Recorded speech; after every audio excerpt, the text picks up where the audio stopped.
Ultimate enforcement is to come from the United Nations, empowered by treaties signed and ratified by member nations. All of the environment, including your private property, is to be placed under trusteeship of the UN Trustee Council, consisting of no more than 23 individuals selected from accredited NGOs. The plan for a worldwide managed society is clearly in place, published extensively in the literature of the United Nations. The plan is so massive, so complex, so bizarre, that it is difficult to comprehend in its totality, and the public has only seen small segments of the plan at any one time. But this is the plan that was the basis for the UN's Habitat II conference and is now being rapidly moved into implementation around the world through international treaties. Chattanooga, Tennessee is the #1 model city for the plan. Residents there are actually undergoing neighborhood revisioning programs under the guidance of the UN. And around the rest of the nation, the Clinton administration isn't waiting for international treaties or congressional action to begin putting the plan in place. The President's Council on Sustainable Development is already at work in every single community of at least 50,000 people. And what is the core of the Council's planning for implementing sustainable development? The Wildlands Project. And it's not just the Democrats who are promoting this agenda. Republicans have been in charge of the Congress for over 4 years now. And under Newt Gingrich's leadership, the Green Agenda and sustainable development has made huge gains. And the new 106th Congress promises to be even worse. Why have Republicans joined forces with those who seek to destroy constitutionally guaranteed property rights, free enterprise, and individual liberty? Why have they abandoned the call for sound science? Why are they not taking the lead for property rights? I don't have an answer. And while Republicans ignore or help promote it, the massive green agenda to restructure our nation races forward in cities and towns through state and local initiatives. As I'm sure you're aware, in California and New Jersey, they've already offered up radical auto emissions regulations that, if fully enforced, will eliminate any car over 4 years old. These new laws, pushed by the EPA, will revoke your registration, surrender the license plates, and deny the owner the use of the car. You won't even be allowed to store the car in your own driveway. The government estimates that New Jersey alone will eliminate over 1 million cars from the road. In Portland, Oregon, local governments controlled by an overlapping, unelected appointed commission called Metro. Metro now makes most decisions about the development in 24 communities and 3 counties in the region. Developers are restricted to building in a specific 362 square mile area, producing only high-density, mixed-use homes in commercial areas favoring pedestrian and light rail travel instead of cars. Developers cannot buy open farm property outside of the restricted area to create housing projects or businesses unless they obtain permission from Metro. Is this about clean air and about herding people into prearranged human habitat areas as called for in the Wildlands Project? Is this America's future? Is this what's on the other side of Bill Clinton's bridge to the 21st century? If so, then that bridge should be demolished. The fact is,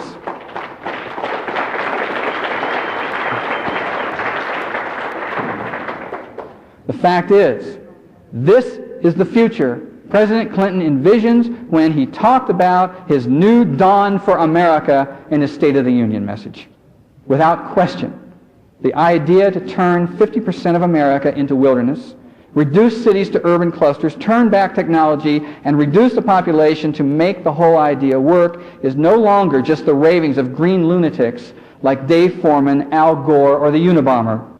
But in spite of that incredible progress the social planners have made in implementing this plan, there is still a way to go before we change the United States of America into the image of a Chinese agrarian village. Most Americans would give up their guns before their cars. Working in the collective village fields to raise the daily supply of food for their families is just not how Americans want to do things. We are a nation of very specific attitudes, values, and beliefs. Even those Americans who don't seem to give American freedoms much thought believe in their right to move from town to town freely in their own mode of transportation. We value our families and our religious beliefs freedom of speech and freedom to choose our own career paths and to speak our minds. We are a free society, the greatest industrial and technological advanced nation on earth. Americans can accomplish anything we set our minds to. We've been proving it for 200 years. If the government openly stated that its true purpose for enforcing environmental regulations was to rewild 50% of the nation and herd us into specific human habitat areas and restructure our society, Americans would rise up and revolt. So how do the anti-technology, anti-private property, green crowd sell such a stupid, unworkable agenda to the free people of the United States of America? Simple. 2 ways. 1, they go into the schools and steal a generation of children and prepare them to be the proper inhabitants in such a controlled society by changing their attitudes, values, and beliefs to fit the restructuring mold.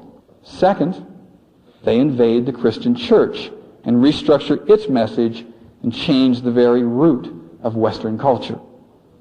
First, let's talk about the schools, where the tool of choice for values restructuring is outcome-based education. Society has structure, guidelines, rules to live by. Without these, there would be nothing to safeguard life, limb, or property. We have laws, but they would mean very little if people weren't taught at a young age to have respect for the rights of others. In short, parents teach children to have boundaries that control their public behavior and their interaction with others. Children are taught modesty, otherwise they might not wear clothes. They're taught not to go into the neighbor's yard without permission.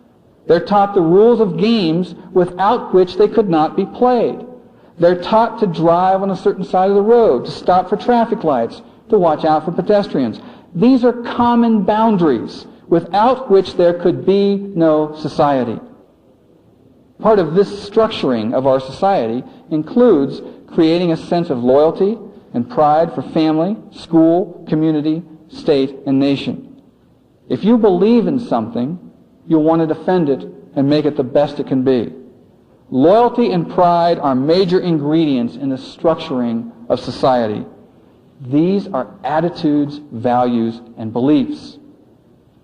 Outcome-based education is designed to attack all of these concepts and destroy those loyalties and strip that pride.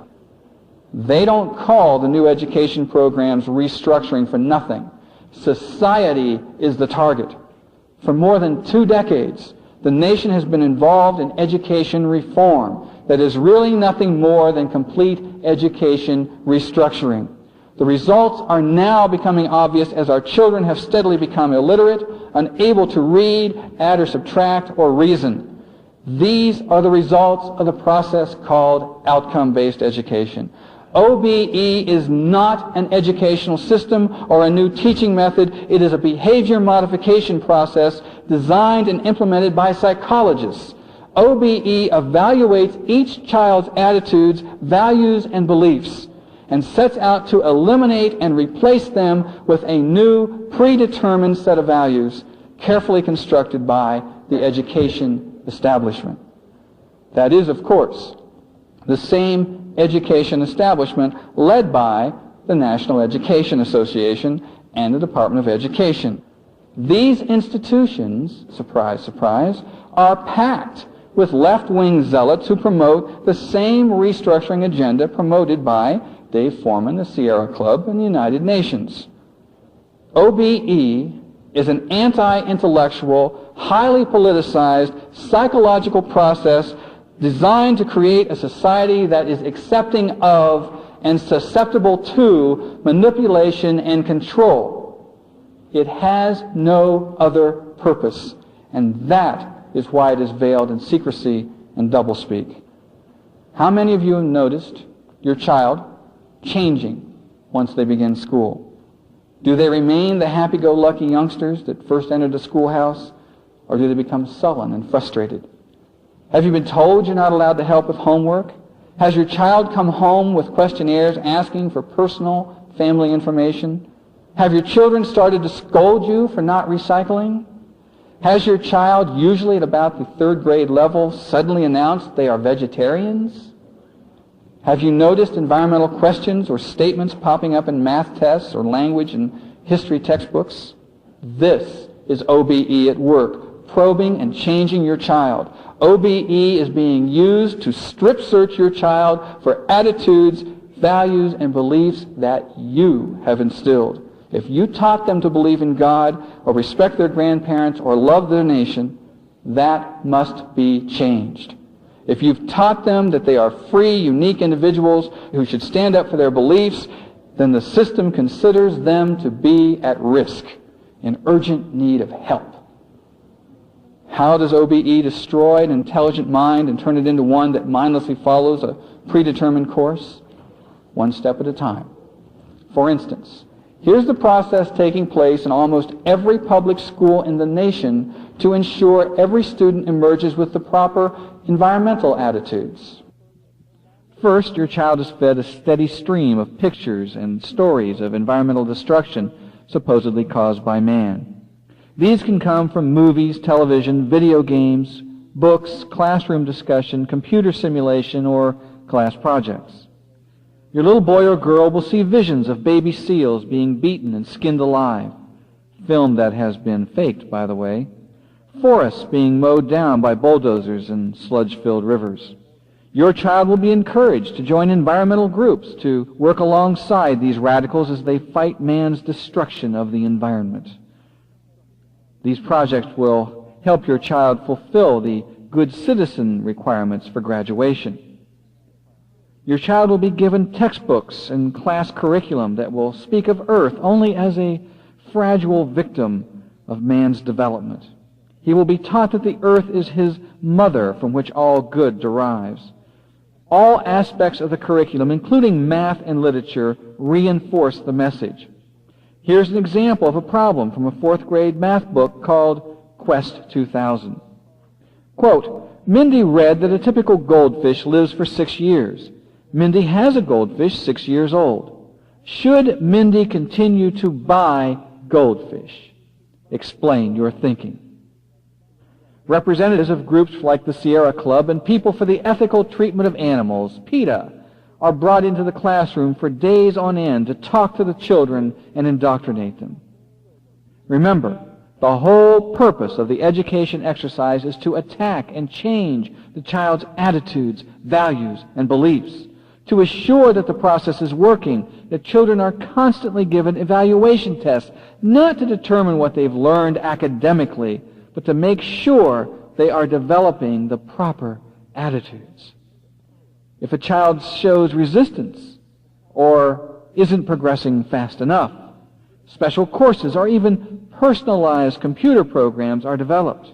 He is tested again and again until he begins to give all of the proper answers, showing that he has the proper attitudes. This is the true agenda behind Bill Clinton's drive to get computers into every classroom. Make no mistake about that.